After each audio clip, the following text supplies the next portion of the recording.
Many incidents in our lives are unpleasant or unusual. While some terrify you to the point of recurring nightmares, some bring immense pain and sadness. Something happened 2 years ago that every time I recall, my heart breaks. As I celebrated my 25th birthday just a few days ago, I was thrilled to receive an offer to work as a gym trainer near my new home in Los Angeles. The thought of a steady income and the prospect of helping people achieve their fitness goals was too good to pass up, so I eagerly accepted the offer. My work schedule was quite manageable. I was assigned 2 shifts, one from 5 in the morning to 11 and another from 4 in the evening to 10. During these hours, I assisted gym members with their workouts and ensured that the gym equipment was properly maintained. As the newest gym trainer, I was tasked with the responsibility of closing the gym every night after the last member left. While this may seem like a daunting task to some, I found it to be a reasonable request. It allowed me to reflect on the day's events and prepare myself for the next. I was excited to start this new chapter of my life and see where this job would take me. On the 4th day of my new job at the gym, I was assisting a member with their workout routine when the entrance door suddenly opened and a stunning young woman walked in. Her radiant beauty and toned physique instantly drew my attention. Her body was a perfect testament to her unwavering commitment to fitness, with her sculpted abs and toned muscles reflecting her hard work and dedication.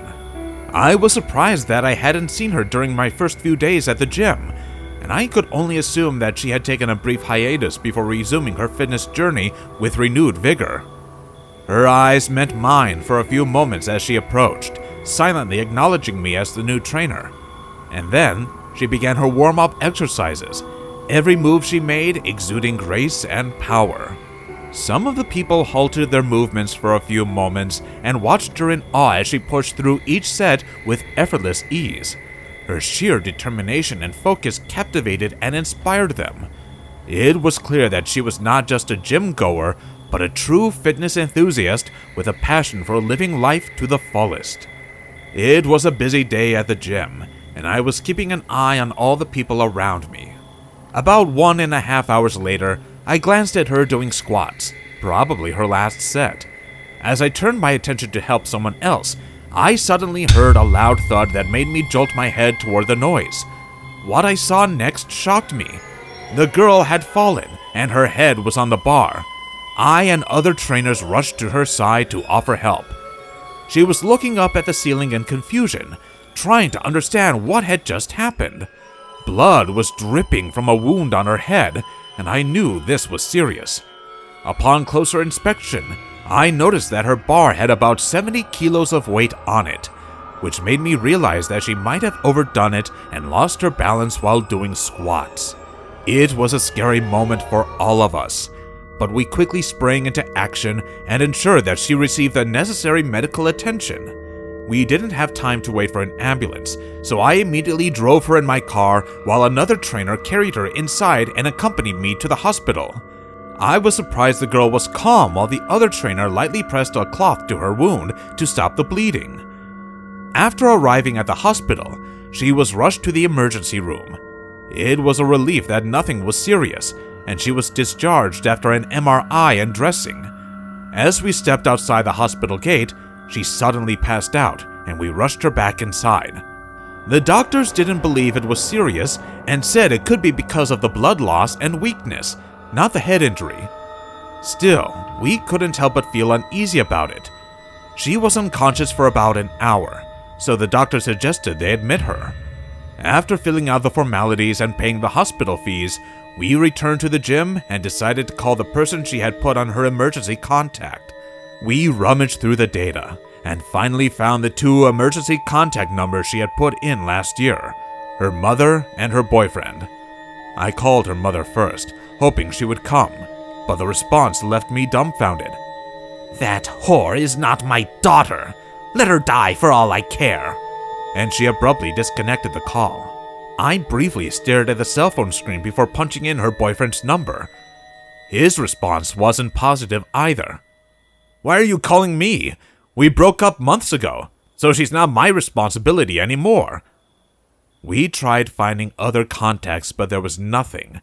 The senior trainer, who was pretty familiar with her, visited the address she had put in to see if anyone else was there, but there was no luck. We were the only people visiting her in the hospital as her condition worsened, with doctors unable to find the root of her condition. About 15 days passed since the girl was admitted, and I was in the gym that day doing my job when my cell phone rang. I took it out of my pocket and saw the hospital's number flashing on my screen. When I answered it, the woman on the other end informed me that the girl had died that morning. I didn't know how to react and just stood there frozen for a few moments before walking to the senior trainer and informing her of the news. Since no one wanted to come to take responsibility for her, the funeral was arranged by the gym, and the members contributed too. As I stood there watching her freshly made grave where she was resting now, I couldn't help but feel an excruciating sorrow take over my mind. I didn't even know her, but I had never felt so sad. All my life, I had witnessed many deaths and attended many funerals, but hers was the most heartbreaking for some reason.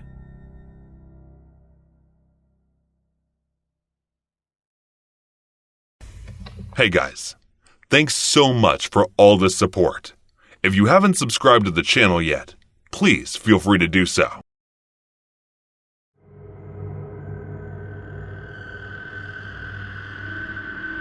I was about 20 or 21 at the time of this incident. I was a female university student, but I commuted to my campus, so I lived at home. A good friend of mine went to the same school, so we stayed close into our adulthood. We had recently started working at a branch of a popular chain of gyms that was nearby, and she asked me to be her gym buddy. I was more than happy to, and I started joining her. Whenever we went, we had a little routine: weights, cardio, and then to the pool. This gym had a great pool for laps, but of course you had to shower before you got in, especially after working up a sweat doing exercises. The locker room connected to the main section of the complex to the pool area, and it was little cubicles to shower off in. We used these showers all the time without a second thought. This building had been around for a long time before it was this particular gym. It was another gym from a different company and so on. The place wasn't exactly modern or renovated, and in some areas, the showers in particular were pretty dilapidated. Some of the tiles had cracked or had fallen off completely. One day, the stall I was in was missing tiles all around the handles, but I didn't pay much attention to it.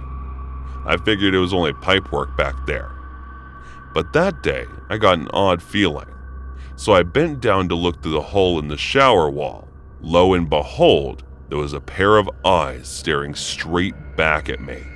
I could tell it was a man, maybe middle-aged, and even staring directly at him. Having caught him peeping, he just kept staring.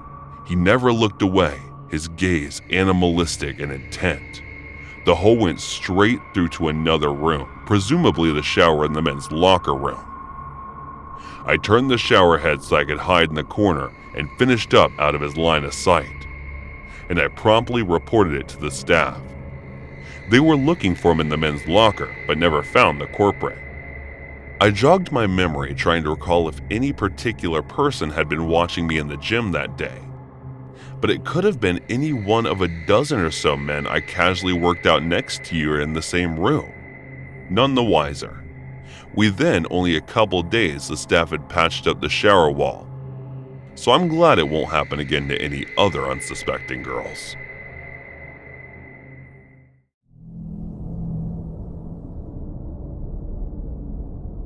When I was 18, I worked at my college's residence building at the front desk, and I think I almost got assaulted or murdered. But you be the judge of that. During the summer, the building operated as a hotel. So 2.5 floors were hotel rooms, and half of the 3rd floor were student housing.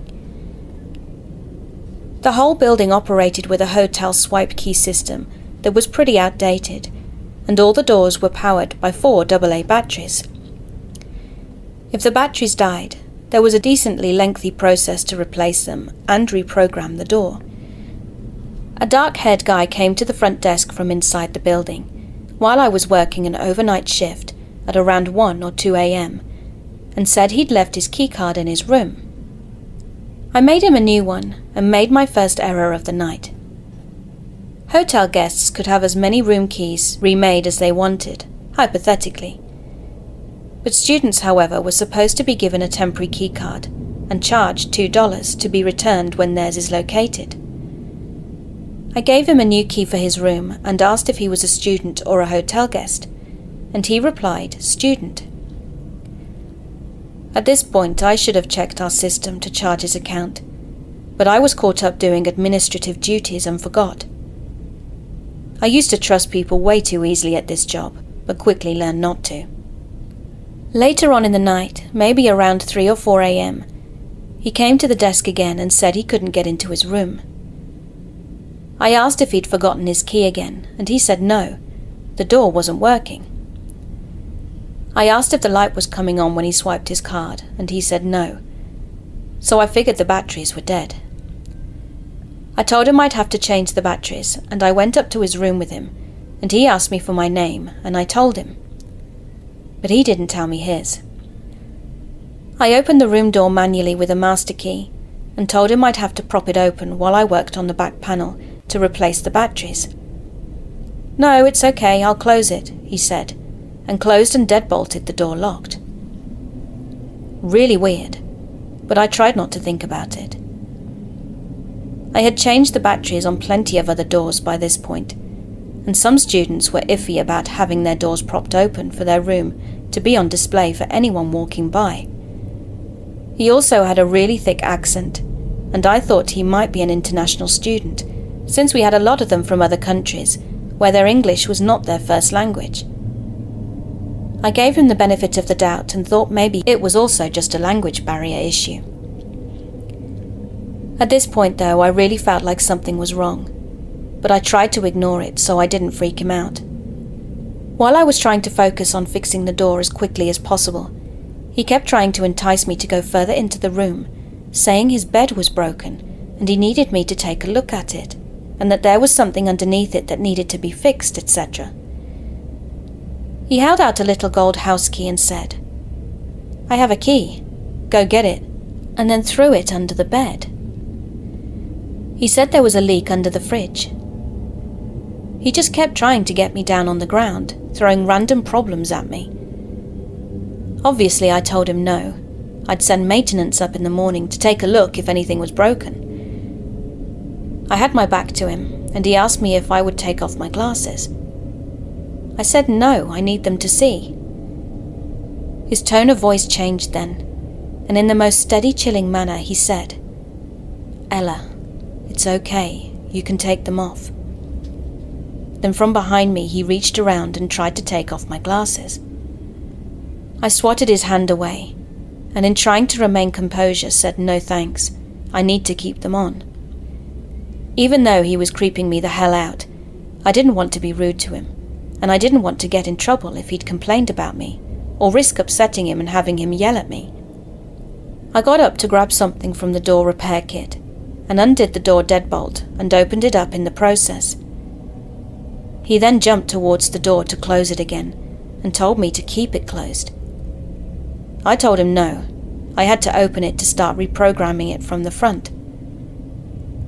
While I held the door open with my foot and grabbed something from the door repair kit, he started playing with the little wispy hairs at the top of my forehead and trying to touch my shoulder. I swatted him away again and asked him not to touch me, and focused on getting the hell out of there. But once again he tried to get me to follow him into the bedroom, saying the bed was broken, and I went as far as the doorframe to see if I could spot any actual problem with his bed. This is when I realized that he had nothing in his room. No dishes in the kitchen, no shower curtain in the bathroom, no sheets on the bed, nothing. This wasn't his room. My brain once again went back to the international student theory, thinking he had just arrived today and hadn't gotten a chance to buy anything yet. But in the pit of my stomach, I knew something was wrong. I fiddled around with the door for a few more seconds before announcing that it was fixed, and quickly gathered the door kit and left. Before I had reached the elevator, he came back out with his shoes on to follow me. He tried to get back in to get his shoes and called out, "Ella, the door isn't fixed, you need to come back." I went back and opened the door manually and told him if the door was broken I'd have to send up maintenance to fix it in the morning. I knew he was going to follow me to the elevator again, so I closed the door behind me once he'd gone inside and ran down the stairwell as fast as I could. When I got to the front desk, I checked the computer and saw that the room that he was in was supposed to be empty. It wasn't a student room or a hotel room. I locked myself in our back office and called campus security. He came down a few minutes later and went behind the desk. I yelled at him to get on the other side and wait, now that I knew he wasn't a resident. He tore the corner off a slip of paper I had sitting on the desk and drew a flower on it, then put it back on top of my papers. When security arrived, he ran back up to the empty room and tried convincing them he lived there so he wouldn't have to leave. He kept showing them his key, which had decided to work on the door again somehow, and they escorted him back downstairs and came to ask me if he really did live there. Obviously he didn't. That's why I called you guys, crying and terrified. He kept interjecting to argue that he did live there, but couldn't even recall his room number when asked. Security asked him for his student card, and he couldn't produce it, so they told him he would have to leave if he couldn't prove he lived there. While they were grabbing his information, I listened from the office and could immediately tell he was lying. The phone number he gave was just a bunch of random numbers. The name he gave was prefixed by, as if he was trying to think of a name. When they asked him for his address, he just said, across the street. One security guard asked if he lived in the apartments across the street, and he said yes, but couldn't tell them what the building number was. He said his apartment number was 1200, but I moved into that building a few months later, and apartment 1200 doesn't exist. When security asked what his purpose was to be sneaking into a room, he just kept up the ums and uhs, and saying he didn't know.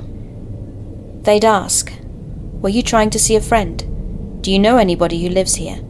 Were you here to hurt somebody?" And he kept fidgeting and saying, "I don't know. No reason. I was just here." At one point he tried to tell them he was my friend, which is when I poked my head out of the office to say that I literally had never seen him before that night. He eventually left. We didn't call the police because he didn't actually do anything, but it was still unsettling. Later on it dawned on me how he'd figured out that that room was vacant. One of the housekeepers had been using it as her personal break room. A few days later, a housekeeper came to the desk and told me they'd found the door deadbolted open, the TV on, and a housekeeper inside watching TV. She must have forgotten to close the door when she left for the night, and when the creep let himself into the building, he found it. I never saw him again, and to this day I have no clue what he was doing there.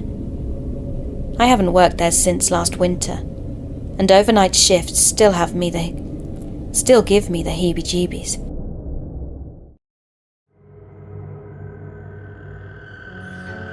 Isn't that him? As I began my shoulder press, I heard a whisper from behind me. "Yeah, that's the guy. He is so jacked, right?" another voice said. I looked in the wall mirror, and the two girls stared at me while saying that. They turned away upon noticing me glancing at them. I looked at myself, and the boy inside me, who used to get bullied for being overweight, felt proud. These girls would never have noticed me if they had seen me a few years ago. It's better this way. Back then, when I had started breathing problems, my doctor said I was prone to develop even heart disease if I didn't lose weight soon, and I'm glad I did.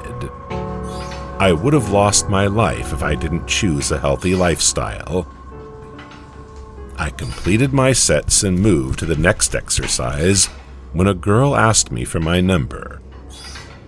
At first, I pretended I didn't hear, but when she tapped on my shoulders, I had no choice but to turn around. "Can I help you?" I couldn't hide my frustration as I asked that. "I was hoping to get your number," she asked in a low voice while trying to act cute. "I'm sorry, but I have a girlfriend." After briefly responding, I returned my attention to my workout, using a reply I had frequently heard. After staring at me blankly, she turned and walked away. I spent 1.5 hours at the gym before leaving and returning to my apartment. I found walking to be more enjoyable than any transportation mode, plus it's excellent for boosting your metabolism. As I passed Target, I realized I needed to purchase a new pair of weightlifting gloves, as my current ones had worn out. I left my wallet at home today, so I considered returning later.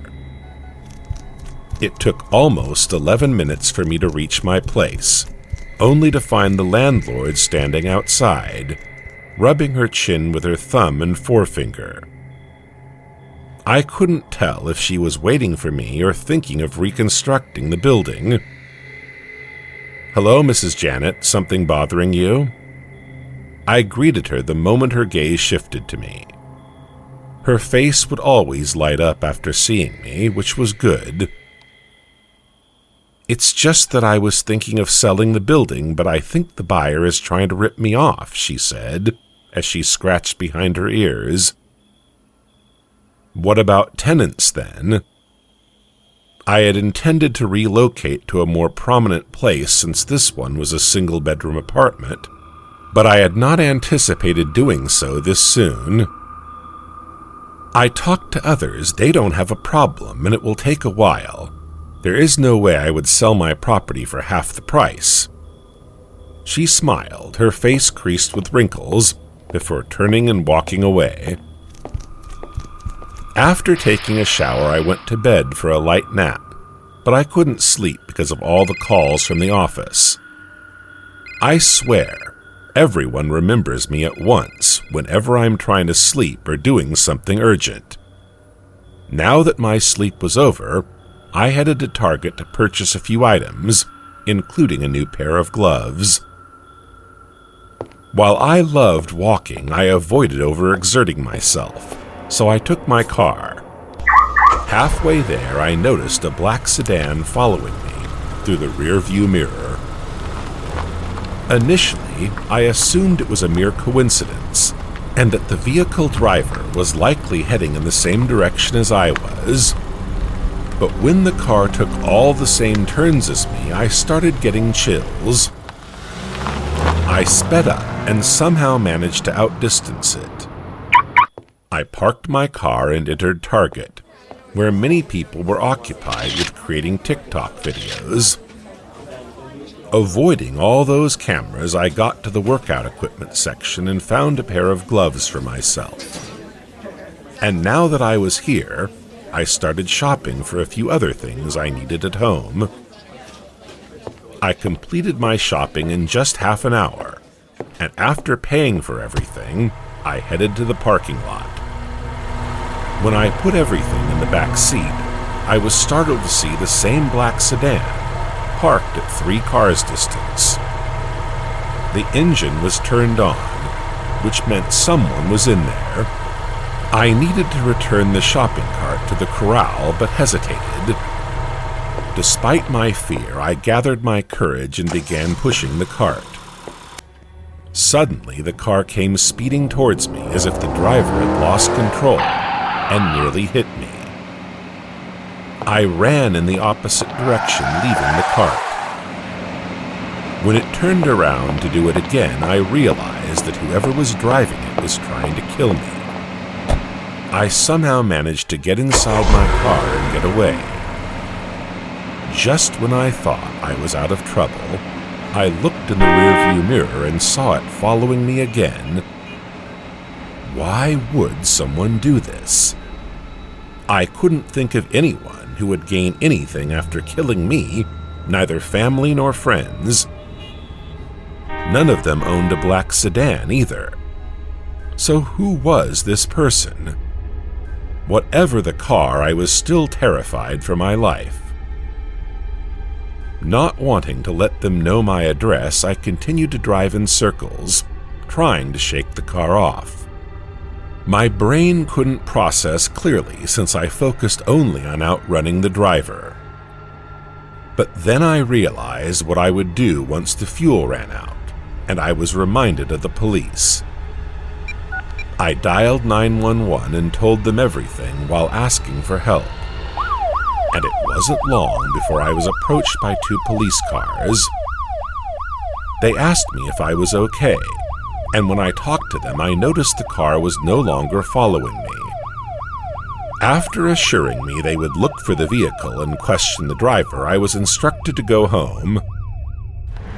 I safely got to my apartment without anyone following me, but I was still paranoid and looked around to see if someone was still there. Luckily, it never happened again after that, and I hope it never does. The police could never find the car, and since I never saw a number plate, I could not provide many details. But I am still trying to figure out who it was and why they were after me. But looking back at that incident, I get an eerie chill down my spine.